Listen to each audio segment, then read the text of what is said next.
আজি আমি চন প্ৰত্যয় বা চনন্ত প্ৰকৰণৰ বিষয়ে আলোচনা কৰিম। ইতিমধ্যে তোমালোকে নিজ প্ৰত্যয়ৰ বিষয়ে জানিব পাৰিলা। গতিকে নিজ প্ৰত্যয় প্ৰেৰণাৰ্থক বাক্য বুজায় আৰু চন প্ৰত্যয় ইচ্ছাৰ্থক বাক্য বুজায়। এতিয়া চোৱা, ইচ্ছা কৰা অৰ্থ প্ৰকাশ হ'লে ধাতুৰ অন্তত চন প্ৰত্যয় প্ৰয়োগ কৰা হয়। অৰ্থাৎ যেতিয়া ইচ্ছা কৰিব, কোনো এটা কাম কৰাৰ ইচ্ছা যেতিয়া কৰে, তেতিয়া তাত ধাতুৰ লগত চন প্ৰত্যয় লাগিব। চন প্ৰত্যয়ৰ ন ইট হয়, মানে লোপ হয়, আৰু চ মাথোন থাকে।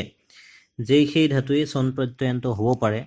যি ধাতুৰ যেনে ৰূপ চনন্ত হ'লেও, অৰ্থাৎ অন্তত চন থাকিলেও সি সেইভাৱেই থাকে। অৰ্থাৎ পৰস্মৈপদী ধাতু চনন্ত হ'লেও পৰস্মৈপদী হয়, আত্মনেপদী ধাতু চনন্ত হ'লেও আত্মনেপদী হয়, আৰু উভয়পদী ধাতু উভয়পদী হয়। পৰস্মৈপদী আত্মনেপদী তোমালোকে ধাতু ৰূপত পাইছা। কিন্তু ইয়াতে ব্যতিক্ৰম দুই এটা আছে, যেনে দৃশ ধাতু, আ উপসৰ্গবিহীন শ্ৰু ধাতু আৰু অনু উপসৰ্গবিহীন জ্ঞা ধাতু। অৰ্থাৎ কি কৈছে, শ্ৰু ধাতু যেতিয়া আ উপসৰ্গ নাথাকে আৰু জ্ঞা ধাতুত যেতিয়া অনু উপসৰ্গ নাথাকে, তেতিয়া সেই ধাতুত যদি চন প্ৰত্যয় হয় তেনেহ'লে আত্মনিপদী হ'ব। যেনে ইয়াত উদাহৰণ দিছে, দৃশ ধাতুত কি হ'ব, দৃক্ষতে। ইয়াতে তে লাগিছে, আত্মনেপদত তে আতে আনতে আমি জানো, কিন্তু পৰস্মৈপদত তিতহ অন্তি হয়। ইয়াত যিহেতু আত্মনেপদ হৈছে, তেনেহ'লে তে আতে আনতে লট লকাৰত আত্মনেপদত তে হয় প্ৰথম পুৰুষ একবচন। গতিকে দৃক্ষতে হৈছে তেনেকৈ শ্ৰু ধাতু, শুশ্ৰূষতে হৈছে, জ্ঞা ধাতু জিজ্ঞাসতে হৈছে। গতিকে এইটো ইয়াৰ উদাহৰণ দি দিছে। তাৰপিছত চোৱা আৰু কি কৈছে, লট, লুট, লং আৰু বিধিলিঙৰ বিভক্তিবোৰত চনন্ত ধাতুবোৰ পৰস্মৈপদত ভূ ধাতুৰ দৰে আৰু আত্মনেপদত চেপ ধাতুৰ দৰে ৰূপ কৰা হয়। অৰ্থাৎ এই দুইটা ধাতুৰ যেনেদৰে ৰূপ হয়, গতিকে চন অন্ত ধাতুবোৰো এই ধৰণৰেই ৰূপ হয়, লট, টুট, লং আৰু বিধিলিঙত। গতিকে নিয়মখিনি কৈছে, আমি যিখিনি আমি পাই আহিছোঁ সেইখিনি আমি ভালদৰে চোৱা উচিত। ইয়াৰ পিছত চোৱা, 2 নম্বৰতে আৰু এটা নিয়ম কৈছে যে লিট বিভক্তিৰ যুগত হোৱাৰ দৰে চন প্ৰত্যয় যুগ হ'লে ধাতু অভ্যস্ত অৰ্থাৎ দ্বিত্ব হয়। যদিও লিট বিভক্তি আমাৰ পাঠ্যক্ৰমত নাই, কিন্তু ইয়াত কৈছে নিয়ম এটা, যে লিট বিভক্তিৰ যুগত যদি চন প্ৰত্যয় হয় তেনেহ'লে কি হ'ব, দ্বিত্ব হয়, অৰ্থাৎ দুটা আহে, ডাবুল হয়। যেনে ৰুদ ধাতু চন লট তি, ৰু দিশতি, ইয়াতে ৰু আকৌ ৰিপিট হৈছে, ডাবুল হৈছে তাৰমানে। জীৱ ধাতু জিজিবিশতি, গম ধাতু জিগমিশতি, পা ধাতু পিপাসতি। গতিকে আমি পিছৰ উদাহৰণত কথাবোৰ আৰু গম পাম। আৰু এটা নিয়ম চোৱা, 3 নম্বৰতে, চন প্ৰত্যয় যুগ হ'লে ধাতুৰ অন্ত্যস্বৰ দীৰ্ঘ হয় আৰু অন্ত্য ৰি বৰ্ণৰ ঠাইত দীৰ্ঘ ই হয়। কি কৈছে, চন প্ৰত্যয় যুগ হ'লে ধাতুৰ অন্ত্যস্বৰ, শেষত থকা স্বৰটো আৰু অন্ত্য ৰি বৰ্ণ যদি থাকে তেনেহ'লে তাত দীৰ্ঘ ই হয়। যেনে শ্ৰু ধাতুটোত শুশ্ৰূষতে, ইয়াত পিছৰ শ্ৰুটোত কি হৈছে, দীৰ্ঘ হৈ গৈছে। ঠিক তেনেকৈ জুহুষতি, হত দীৰ্ঘ উকাৰ হৈছে। ঠিক তেনেকৈ ক্ৰী ধাতুত চিকিৰসতি, দীৰ্ঘ ইকাৰ আহিছে। তিতিৰ সতি, ইয়াত দীৰ্ঘ ই হৈছে। গতিকে এইটো এটা নিয়ম। তাৰপিছত চোৱা 4 নম্বৰ নিয়ম, চনন্ত হ'লে গ্ৰহ ধাতুৰ ঠাইত গৃহ, স্বপ ধাতুৰ ঠাইত চুপ, প্ৰচ্ছ ধাতুৰ ঠাইত পৃচ্ছ, জিৰ ঠাইত গি, দাৰ ঠাইত দিৎস, আপ ধাতুৰ ঠাইত ইপছ, মা ধাতুৰ ঠাইত মিৎস, লভ ধাতুৰ ঠাইত লিপছ আৰু ৰভ ধাতুৰ ঠাইত ৰিপছ হয়। এইকেইটা কিছুমান ধাতুৰ ঠাইত চন প্ৰত্যয় যুগ হ'লে এনেকুৱা ধৰণৰ কিছুমান ৰূপ হয়। ইয়াৰ উদাহৰণো দিছে চোৱা, যেনে গ্ৰহীতুম ইচ্ছতি জিঘৃক্ষতি, স্বপ্তুম ইচ্ছতি সুষুপ্সতি, লব্ধুম ইচ্ছতি লিপ্সতে। এইটোত এই আত্মনেপদত হৈছে। সেইদৰে প্ৰচ্ছ ধাতু পিপৃচ্ছতি, জি জিগীষতি, দা দিৎসতি, আপ ইপ্সতি, মা মিৎসতি মিৎসতে, ৰভ ৰিপছতে। অৰ্থাৎ আৰম্ভ কৰিবলৈ ইচ্ছা কৰা, এনেকুৱা ধৰণৰ অৰ্থত। গতিকে এইকেইটা কেইটামান সাধাৰণ নিয়ম কৈছে। গতিকে এই নিয়মকেইটাৰ সৈতে কেনেধৰণৰ ইয়াৰ ৰূপসমূহ হৈছে, আমি এতিয়া কিছুমান কথা আকৌ ইয়াৰ লগতে চাওঁ আহা।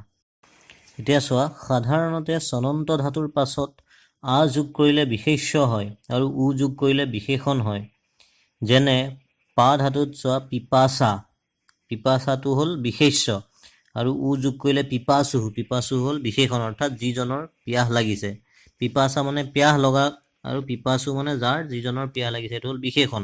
সেইদৰে শুশ্ৰূষা, বুভুক্ষা, চিকিৎসা আদি বিশেষ্য, অৰ্থাৎ আকাৰ হ'লে বিশেষ্য আৰু উকাৰ হ'লে বিশেষণ শুশ্ৰূষুহু বুভুক্ষুহু চিকীৰ্ষু আদি বিশেষণ গতিকে এই ক্ষেত্ৰত কেইটামান তোমালোকক উদাহৰণ দি দিছোঁ তোমালোকে ভালদৰে কথাখিনি বুজিব পাৰিবা বিশেষ্য বিশেষণৰ সৈতে এতিয়া চোৱা মই এখন তালিকাৰ সহায়ত তোমালোকক বুজাই দিছোঁ যে ক্ৰী ধাতু অৰ্থাৎ কৰ্তুম ইচ্ছা যাৰ কৰিবলৈ মন আছে সেইটো হ'ল চিকীৰ্ষা আৰু যিজনৰ মন আছে অৰ্থাৎ বিশেষণটো হ'ব চিকীৰ্ষুহু আৰু চিকীৰ্ষতি হ'ব ক্ৰিয়াপদ চন অন্ত ক্ৰিয়াপদ ঠিক সেইদৰে গম ধাতু গন্তুম ইচ্ছা জিগমিষা বিশেষ্য জিগমিষুহু বিশেষণ আৰু জিগমিষতি হ'ল ক্ৰিয়াপদ পঠ ধাতু পঠিতুম ইচ্ছা যাৰ পঢ়িবলৈ ইচ্ছা থাকে পিপথিষা আৰু যিজনৰ ইচ্ছা থাকে অৰ্থাৎ বিশেষণটো হ'ব পিপথিষুহু আৰু ক্ৰিয়াপদ হ'ব পিপথিষতি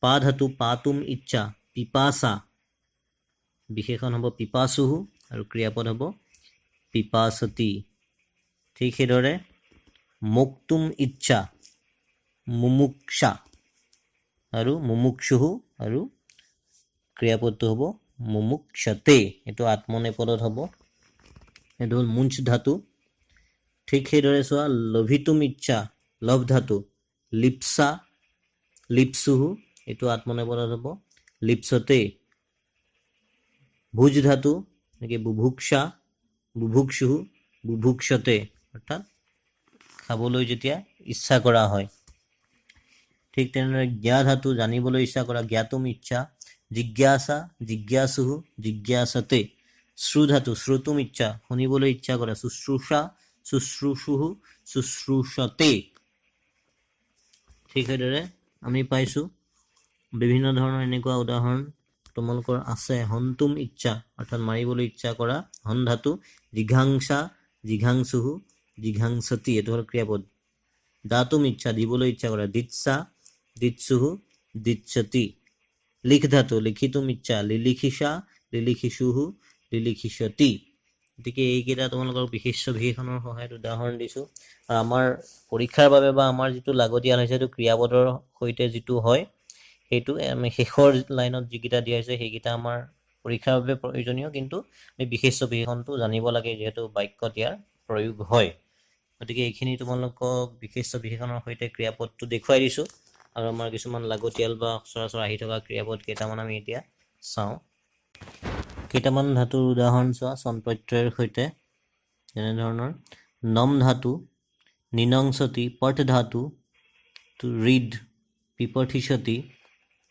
ভূ ধাতু বুভূষতি वद धातु विवदिष्यति पद धातु पिपतिष्यति क्री धातु चिक्रीषति खाद धातु चिखादिष्यति ग्रह धातु जिघ्नक्षति वा जिघृक्षते आत्मनेपद दृष् धातु दिदृक्षति भुज धातु बुभुक्षति श्रुतु आमी पाइछे गै धातु जिगासति ই ধাতু জিগমিষতি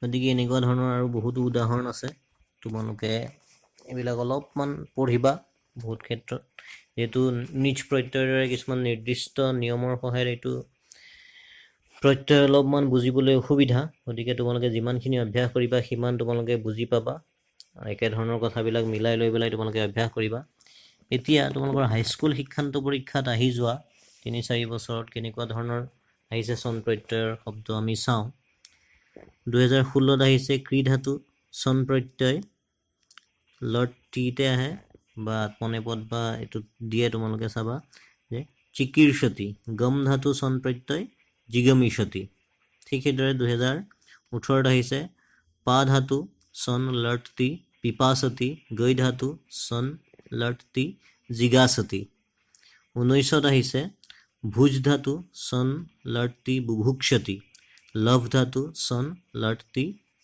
এইটো লট টি আত্মনেপদত হ'ব লিপসতে ঠিক সেইদৰে সদ্য সমাপ্ত 2020 আহিছে জ্ঞা ধাতু চন প্ৰত্যয় তো আত্মনেপদত আছে জিজ্ঞাসতে পচ ধাতু চন প্ৰত্যয় তো পিপক্ষতি বা আত্মনেপদ হ'লে পিপক্ষতে গতিকে এইকেইটা ইতিমধ্যে পৰীক্ষাত আহিছে গতিকে এনেকুৱা ধৰণৰে আহিব তোমালোকক বহুতকেইটা উদাহৰণৰ সহায়ত বুজাই দিছোঁ তোমালোকে ব্যাকৰণ কিতাপৰ পৰাই মই দিছোঁ তাত আৰু আছে কিছুমান তোমালোকে সেইখিনিও চাই ল'বা অভ্যাস কৰিবা। আশা ৰাখিছোঁ তোমালোকে এই প্ৰত্যয়খিনিৰ প্ৰয়োগো কৰিব পাৰিবা।